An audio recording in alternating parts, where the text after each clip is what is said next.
Tonight on Newscenter, find out where to score some Black Friday deals, get a preview of what's in the Vulcan Theater next week, and the Vulcan football team continues a playoff push. All these stories and more next on Newscenter.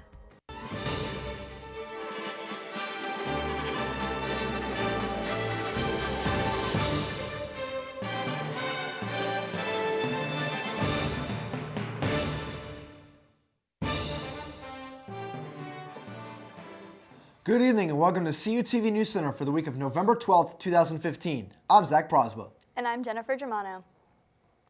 Thanksgiving is just around the corner, and that means that Black Friday is also just around the bend. A lot of stores are open for Black Friday deals, but with the university being closed for the holiday, there are other options for those looking for video game deals. We had reporter Anthony D'Agostino go to the CalU Game Vault to see if they are having any deals of their own. Sadly, the Black Friday here at California Game Vault is not going to be too great. Because of all of our students leaving around that holiday period, we are going to be having the store shut down for that period of time. But over at Uniontown, we will be in full swing for Black Friday. We'll be doing deals on new gen stuff. We've got $10 off of select brand new titles. Your Battlefront.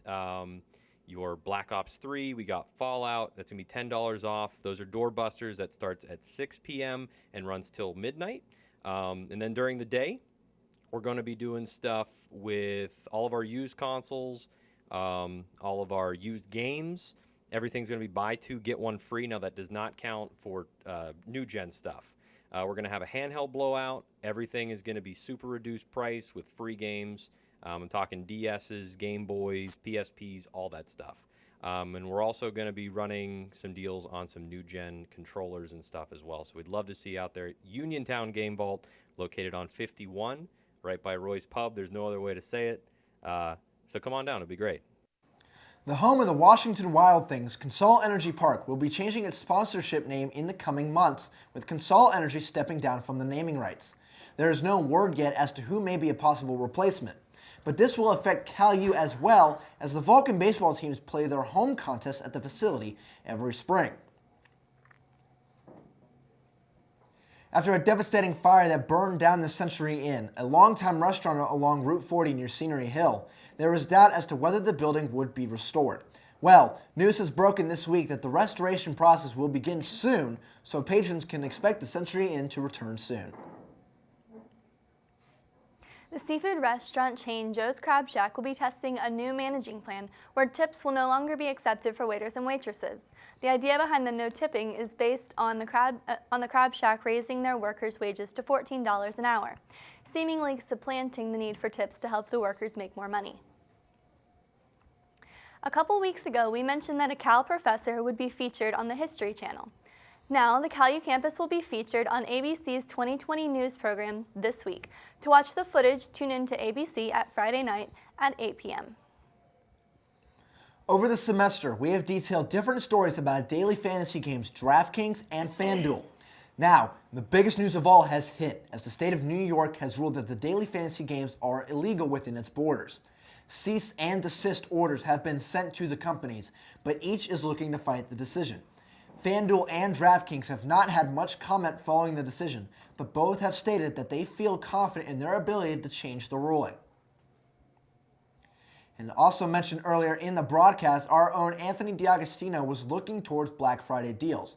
Major retailers have now started to release their ads showing the doorbusters and special discounts available in 2 weeks. Walmart, Target, and Best Buy are amongst the heavy hitters already previewing their deals. To find the ads, simply Google Black Friday Ads 2015. To find out the latest news on campus and elsewhere, make sure you pick up a copy of the Cal Times when it is released every Friday around campus. To preview what is in this week's edition, we talked to Jose Negron, editor-in-chief of the Cal Times. Hey CalU, we have a lot in store for you in this week's edition of the Cal Times. In news, we have complete coverage of last week's campus talk with President Jones. In opinion, we have a piece on the recent Starbucks controversy. And in sports, we have Kira Goyne as our Athlete of the Week. Be sure to pick up a copy of the Cal Times around campus and check us out at caltimes.org. And Jen, I mentioned we've had a couple times where Black Friday was a focus of our newscast this week, and it's only 2 weeks away. And I know both of us aren't ones to go out on Thanksgiving night. It just seems ridiculous to me. We've seen stores open 5 o'clock, 6 o'clock. What's your feeling on that? And where do you go on Black Friday and the actual day of Friday to do your shopping? Well, my feeling for opening early is really you shouldn't be doing it. Thanksgiving is a time to spend with your family and with your relatives and your friends and to give thanks for everything that you have because we're blessed more than we know. So we should be thankful for all of that rather than going out and buying things for mostly ourselves, to be completely honest, because a lot of people that I know that you hear about in the news don't always go out and buy people's Christmas presents. They go and buy things for themselves. Christmas is right around the corner. You take advantage of that time. That's what I do. Take advantage of that time on actual Black Friday and go get gifts for other people. I typically go to whatever store is going to be best for whoever I'm shopping for that day. Yeah, it kind of brings up the little inside joke from Parks and Rec show we watched, Treat Yourself. There's specific days for that, but yeah, I like always going like the tech deals, and I'm especially looking forward to Star Wars Battlefront. So if that goes on sale, I'm hitting it up. So we'll see. And coming up after the break, student meteorologist Damon Matson has your weather forecast. Stay tuned.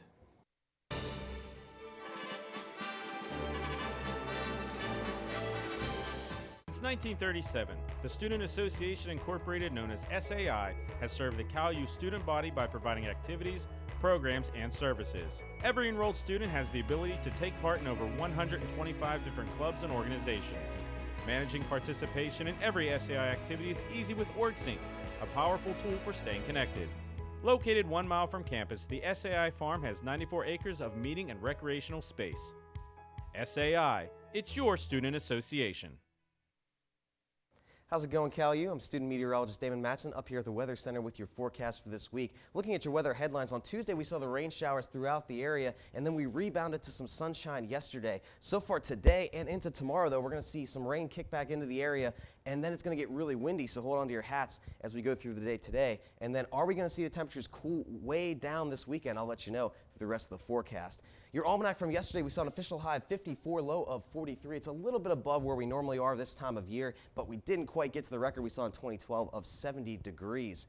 Temperatures throughout the area pretty much, there is a discrepancy right here. We are actually at 57 degrees in Pittsburgh as we're seeing this influx of really warm air come up from the southwest. You see 55 in Wheeling, 50 in Zanesville, and 57 in Parkersburg. So we're going to see our temperatures spike and then drop back down as we go through the day today. As you can see right there, 13 degrees warmer in Zanesville and in Morgantown from where we were this time yesterday. National temperatures pretty much reflect that. We're seeing the really cold temperatures out in the Mountain West. That's going to move into our area as we go into the weekend. Not quite as cold as we are out there in Flagstaff and Denver at 21 and 23 respectively, but it is going to cool down quite a bit. But then again, 57 in Pittsburgh, 65 in Atlanta. We're going to keep that warm air around and enjoy it while it lasts. Again, there is that warm up though throughout much of the Appalachian Mountains and down into the southeast, but that cool down is coming. 19 degrees colder from where we were this time yesterday in Oklahoma City and 13 degrees colder in Houston. So pretty much everywhere around the country is getting a little bit colder. Today we're seeing an official high of 62. That's where we're at right now. That's where we're going to spike out at. But by the time we get into the afternoon hours, it's going to dip down quite a bit as those rain showers are going to kick into the area. And hold on to your hats. Like I said, windy conditions. Gusts could reach 40 to 45 miles an hour. Tonight we're seeing much of the same. Low of about 43 degrees. But those showers are going to be around. They're going to be scattered throughout the area. And the wind is still going to be around the area as well. 30 to 35 mile an hour gusts tonight. And then tomorrow, we're going to clear the skies out. Only a high of about 48 is where we're going to level off at, but the sun is going to be around, and there's still going to be a little bit of wind as well as we finally move that system out of the area. Your 5-day CalCast, we're going to see only an official high of 45 on Saturday, and a chance of rain Saturday into Saturday night, so watch out for that as well. But we move into Sunday, 55 degrees, 63 on Monday, so we're going to rebound the temperatures, and it is going to get sunny by the time we start your week next week. So guys, as I was coming here today for the news, I actually did notice how windy it was, just like I mentioned in my forecast. Heck, I almost got blown away getting here today. Yeah, it was funny. I was sitting at home in the apartment looking at all the wind. I see leaves go by. I see some sticks blow by. And then I see a cat running really fast. I'm like, oh, it's really windy out there. So, yeah, the wind kind of came out of nowhere. I know it's supposed to maybe be around the 40s and how fast it was, but it didn't get that high, I don't believe, today. No, it didn't get that high yet, but I mean, overnight we could see gusts that get up possibly near 40, so definitely hold on to everything you got loose out there tonight. Wind does excite me just because I love wind. I love just the fact of like when it blows in your hair and everything, but when it's so strong that it can move you. When I was walking back to the Union from class, it moved me. And I know I'm not like that difficult to move, but it moved me more than it should have moved me when I was trying to walk. That was not comfortable for me. The wind can take it down a bit for me. Yeah, thankfully we won't have any rainmakers for this weekend. So we get through the wind, we won't have any rain, we'll be happy. I accept that. Unfortunately, we gotta go to Lockhaven though, and I'm pretty sure it might be supposed to snow there. Yeah, you have to watch out for that. Yeah. Yeah, that's not good. So. Thanks, Damon. And when we come back, Ryan Kaufman takes over the entertainment report. Stay tuned.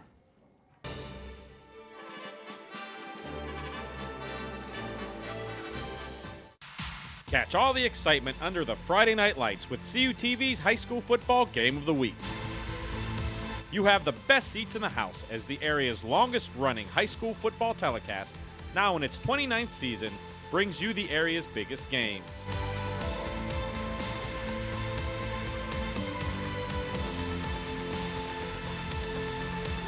Don't forget to watch the replay on CUTV, Sundays at 8 and Thursdays at 5:30. Since 1937, the Student Association Incorporated, known as SAI, has served the CalU student body by providing activities, programs, and services. Every enrolled student has the ability to take part in over 125 different clubs and organizations. Managing participation in every SAI activity is easy with OrgSync, a powerful tool for staying connected.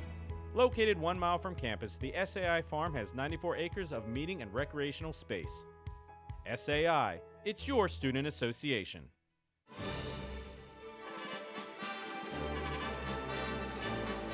Welcome back to CUTV News Center. I'm Ryan Kaufman with your entertainment report. Each week of the year, videos go viral and crazy new inventions are put on the market. Our own Mike May shows us what he found while digging on the internet this week.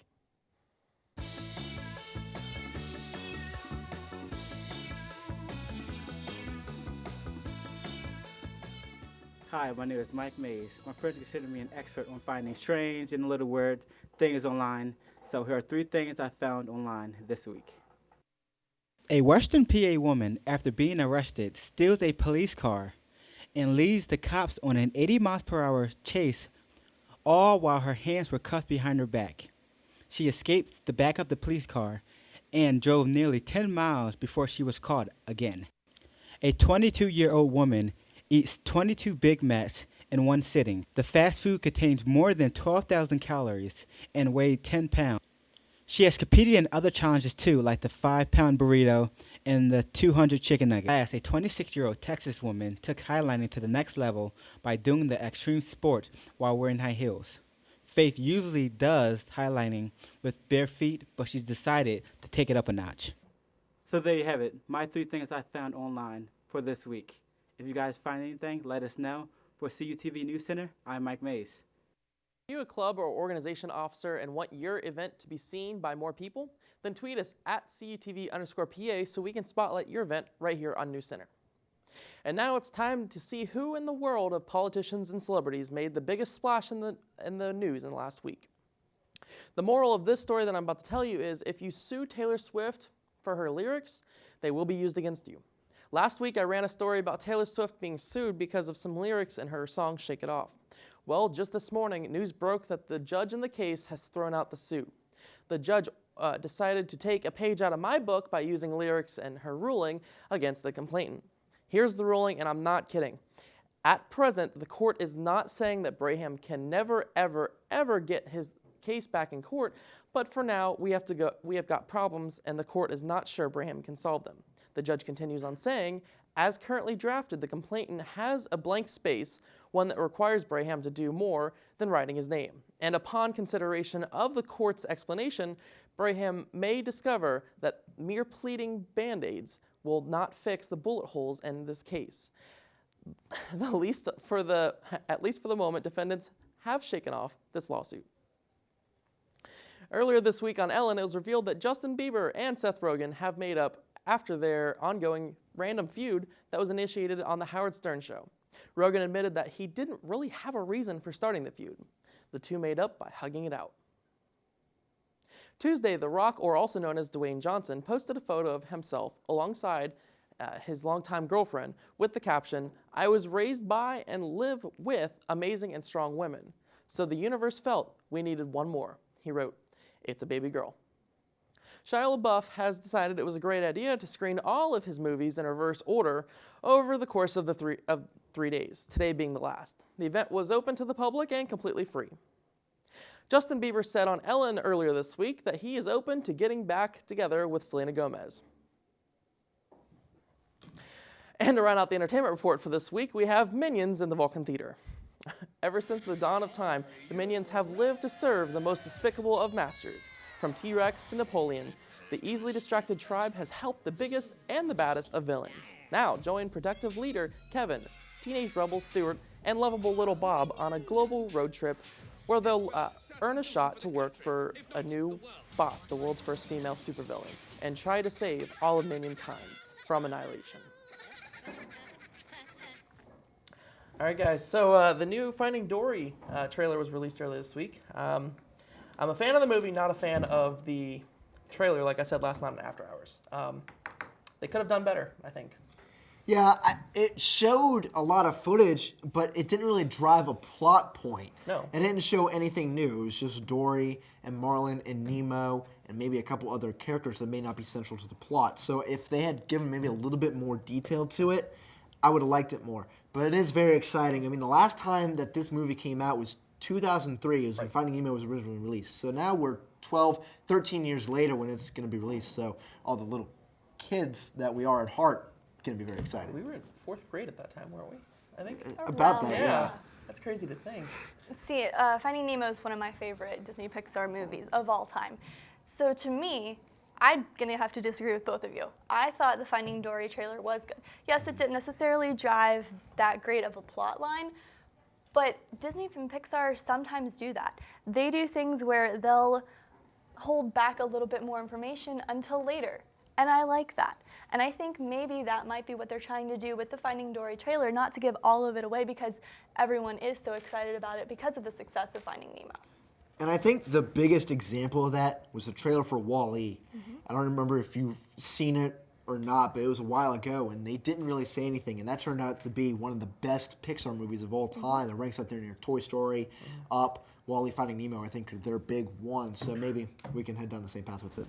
To me, really quick, all it looked like is they just took scenes from the first Finding Nemo and put it into this. It's what it looked like to me.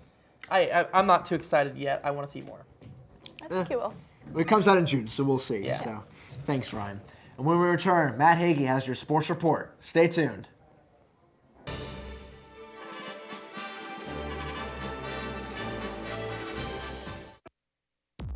Watch CUTV online anytime, anywhere. Check out your favorite original programs, coverage of the biggest events on campus, and cheer on your Vulcan sports teams. CUTV. Log on. Tune in now. Visit cutv.calu.edu/live. The time is now, the place is here. Stop running, face your fear. When it all comes down to this, you only get one shot, can't afford to miss. The time is now, the place is here. Stop running, face your fear. When it all comes down to this, you only get one shot, can't afford to miss. So, let's get it, let's go. Go hard or go home.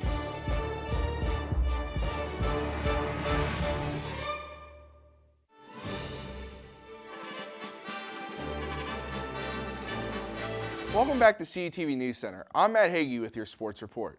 The California Vulcans football team hosted their annual Senior Day game this past Saturday against the Mercyhurst Lakers. The Vulcans had not defeated the Lakers since 2011 and look to stay alive in the NCAA playoff race. Now let's go to the highlights from a non-raining Adamson Stadium, finally. And on the first play of the game here, James Harris on his Senior Day hits Luke Smorey wide open over the middle, and Smorey throws off his defenders, and look at this. Unbelievable. On the first play of the game, 75-yard touchdown pass, and Smorey goes in the end zone. It is 7-0 California already, picking right off they left off against Gannon. And now Vulcan special teams coming up big, blocking a Mercyhurst field goal in the red zone to keep the score at 7-0. might be a trend for the Mercyhurst Lakers when they hit in the red zone. As California here, William Brazil adds to the lead. It's 10-0 late in the first quarter. And Mercyhurst, after spending 12 plays within the Vulcans' 5-yard line, gets another field goal blocked, and California still keeps the shutout. Now, John Franklin extends his touchdown streak to all 10 games this season, 14th of the year, 17-0 California, looking good early on. And Mercyhurst, again, third time in the red zone, third time coming with no points, stopped on 4th down this time. California went to the locker rooms up 17-0. Now, Mercyhurst finally gets on the board here in the third quarter. Long drive, Zach Emmerich to his tight end, Matt Azzaro, to make it 17-7 California. But California's offense was just too good. Here's Gary Brown here getting a touchdown, another touchdown against Mercyhurst, just like last year, and made it 24-7.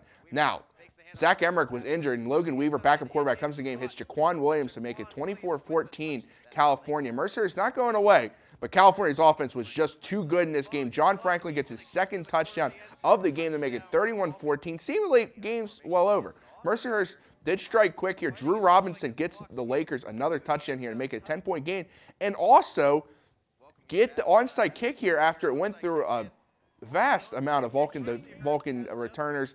But the Lakers trying to get another touchdown here, trying to make a big comeback, but Chazville on his senior day gets the interception there on Logan Weaver, and he's going to go for a run with the ball. And Chazville breaking tackles. Looks like he was going to get a pick six on his senior day, but gets tackled at the 5-yard line. But nonetheless, the Vulcans slay the Laker Demons that have haunted them with a 31-21 victory. In his final game at Adamson Stadium, James Harrod had one of his best, throwing for 316 yards and 2 touchdowns with just 3 incompletions.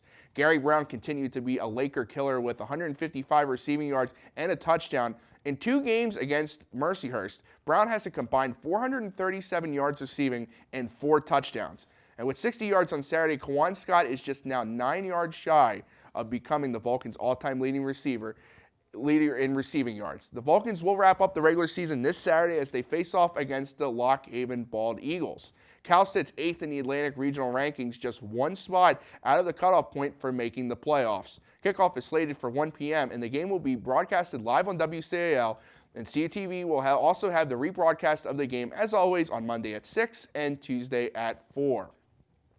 Now, basketball season is upon us at Cal U, and this weekend the Vulcans men's basketball team will begin the regular season in West Liberty, West Virginia. The Vulcan men look to bounce back from missing the PSAC playoffs a year ago. Here's a preview on the upcoming season. The 2015-16 California men's basketball team comes into this season with a chip on their shoulder after missing the PSAC playoffs last season. Missing the PSAC playoffs hurt the most due to the countless close games the Vulcans could not win. They return as a team looking to make some damage in a wide-open PSAC West. I think we're looking for an experienced team to add a little more excitement. I think offensively we're going to be probably a little more explosive. We have probably our best three-point shooting team I've had in a while. So we're pretty excited about that. One of the key returning starters for the Vulcans is Richard Smith. Last season, Smith stepped on campus and took charge with some explosive plays that kept the Vulcan crowd on the edge of their seats with excitement. Smith was also named to the preseason All-PSAC West second team. Richard had a good year as a junior. We're expecting a great year as a senior.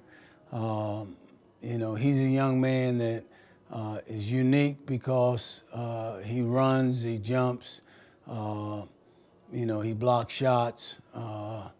He may have put on 2 or 3 more pounds. I mean, literally 2 or 3 more pounds. Cal has the weapons to compete. The core the Vulcans have has shown potential to hang with the best in the PSAC. Now with the season on the horizon, the Vulcans look to have a season of redemption that starts with a return to the PSAC playoffs. Our goals are to go out every game, every day, and improve and play hard. We don't have numbers in our mind as much as expectations. We expect to win. I think on any given day you can beat anybody, and that's going to be our approach this year. We're playing to make the playoffs and playing to represent the university in the best way possible. Entering the final weekend of regular season play, the Cal Vulcans volleyball team sits tied for the last playoff spot coming out of the PSAC West. It has been an incredible run since the nightmare start to the season to see the Vulcans have a legitimate chance to make the playoffs. Now let's take a look at the standings. As you see here, Cal sits tied with Seton Hill for 4th, and both teams will play the same 2 opponents this final weekend.